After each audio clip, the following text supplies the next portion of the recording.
Have you ever been in kind of a tense conversation where all of a sudden your mind just goes blank? Not only can you not think of anything to say, but in that moment you can't really think at all. Someone says something and you start to feel a little bit of pressure or even a bit panicked. And instead of responding, your chest starts to feel like it's tightening, or your throat feels like it's closing, and your brain just completely turns off. And then, of course, a few minutes later, you think of the perfect thing you should have said and replay it incessantly in your mind, kind of making yourself a bit crazy in the process. Most people think that this means that they're just bad at communication, but it doesn't. It means that in that moment, you experience some kind of threat, whether conscious of it or not. And then in that moment, you went into your threat response, which was the freeze response. Fight, flight, or freeze. This one was the freeze. And freezing is a normal biological stress response when there is a perception of either real or imagined danger. Freezing in conflict isn't a weakness, and it's not a communication flaw. Freeze happens when your nervous system senses some kind of threat and it perceives that either fighting it out or running away are not safe options. And this can look like in your human experience, just all of a sudden going quiet or losing your words, or feeling small or disconnected or even totally empty or blank in that moment. Your body can feel blank. If you've ever experienced that, you know what I'm talking about. But for sure, your brain is going to feel foggy and your mind is going to be going blank. From the outside, it can often just look like you're being passive. And maybe you've even heard people say to you in those moments of tension, "Don't you even care? Why don't you have anything to say?"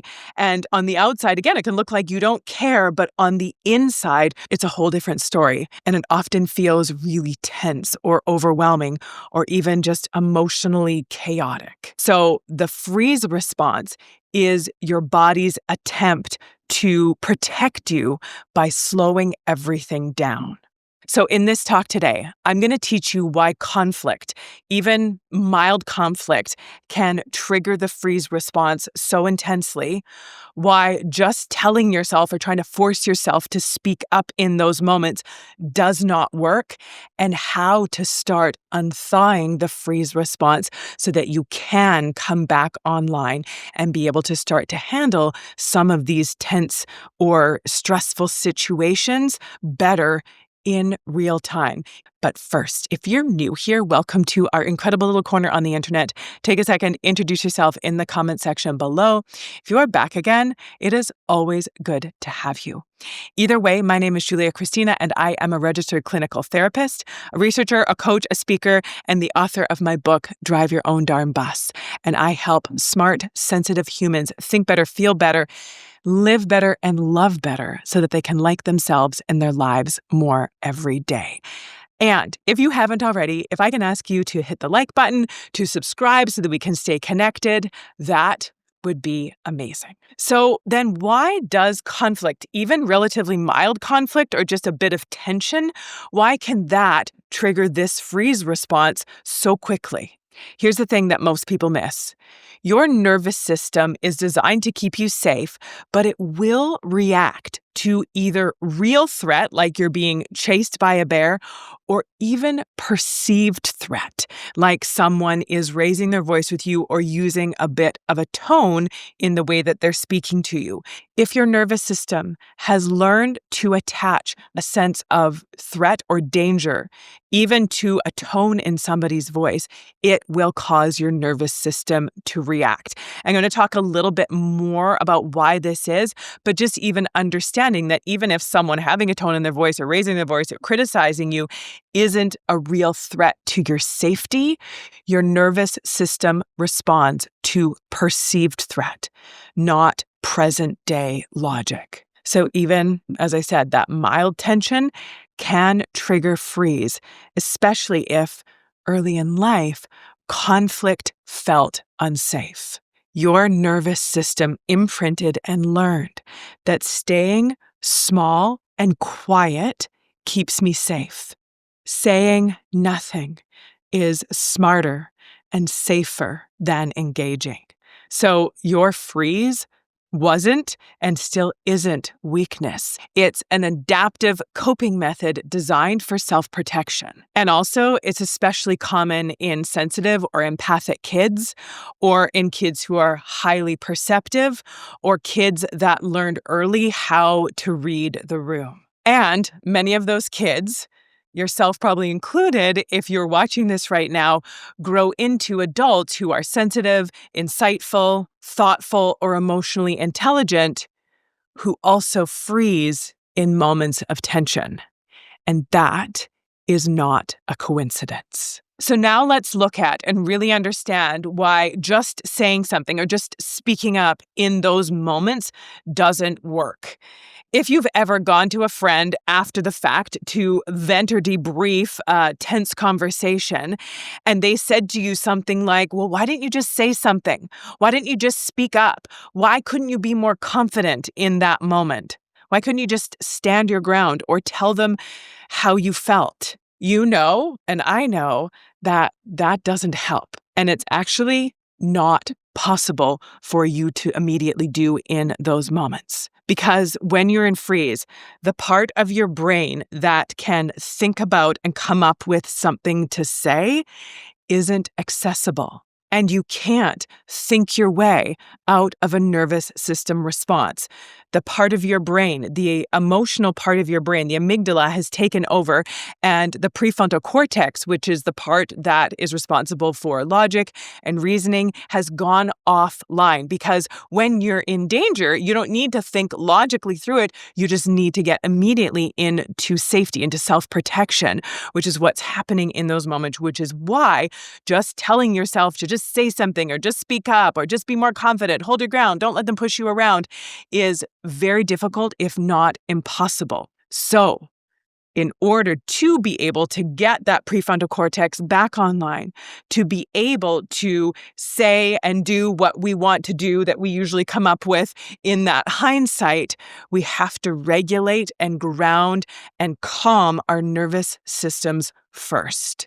If you take anything from this talk today, take just a minute now to log these two phrases into your brain.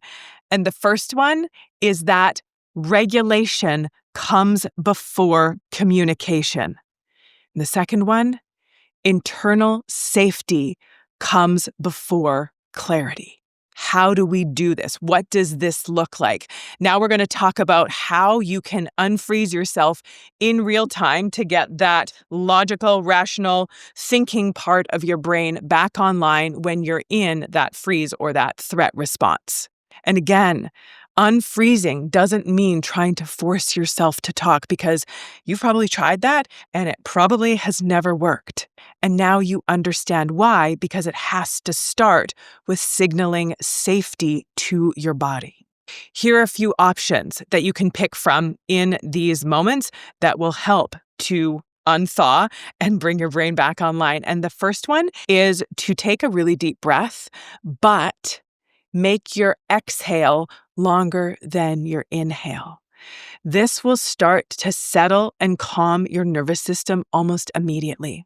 Because if you can think of when you are in threat response, things constrict and they quicken. So you start to feel tense, you start to feel stiff, and your breath starts to get quicker, your heart starts to beat faster. And so if we want to intervene and slow everything down, then we literally have to slow everything down at the physiological level. And this will start to make everything expand and open and slow and stabilize, at least enough that you can start to think more clearly. And in that moment, when you start to think more clearly, the second thing that is going to reduce that tension and unthaw that freeze even more is simply name what's happening. Just identify it. I know it sounds so simple, but just saying to yourself and noticing that I am freezing in this moment. This is what's happening. It's not right or wrong. It's not good or bad. It's just what is. My body is in freeze response. And again, just being able to name it like that and identify it shows your brain that this is a response that I'm having, but it's not actually a real threat that I am experiencing. I am not in danger. I am okay. I am just having this response in my body that's telling me that I'm not. But the truth is, in this moment, I actually am. So then, after that, once your brain starts to slow down, once you start to unthaw from that freeze, then getting back into that rational thought and giving yourself even more space to slow things down so that your brain can come back online. You can process what's happening, and then you can think about what you want to do, how you want to respond, what you want to say. So in that moment, giving yourself that space and just saying to yourself, I need a moment. You can say it to the other person. There's a lot happening right now. I need a minute. Or even, I need a second to gather my thoughts. Let's come back to this in a little bit. You can give yourself that permission on the inside just to slow things down. And if you're right in front of someone and you need that time to do that, just simply telling them that that's what you need to do in that moment and giving yourself that space for that. You're allowed to take the time and the space that you need for you in order to be able to handle the situation in a way that feels right and good and confident and grounded and empowering for you. Pausing isn't avoidance. It's the space you need to get your brain back online. Freezing doesn't mean that you're weak. It means that your body learned a strategy at some point that actually kept you safe. And building that confidence in your communication, being able to handle situations, interactions, conversations, tense moments in a way that feels right and good for you isn't about just reacting faster and having the perfect thing to say in that moment, especially when you can't because you're in that freeze.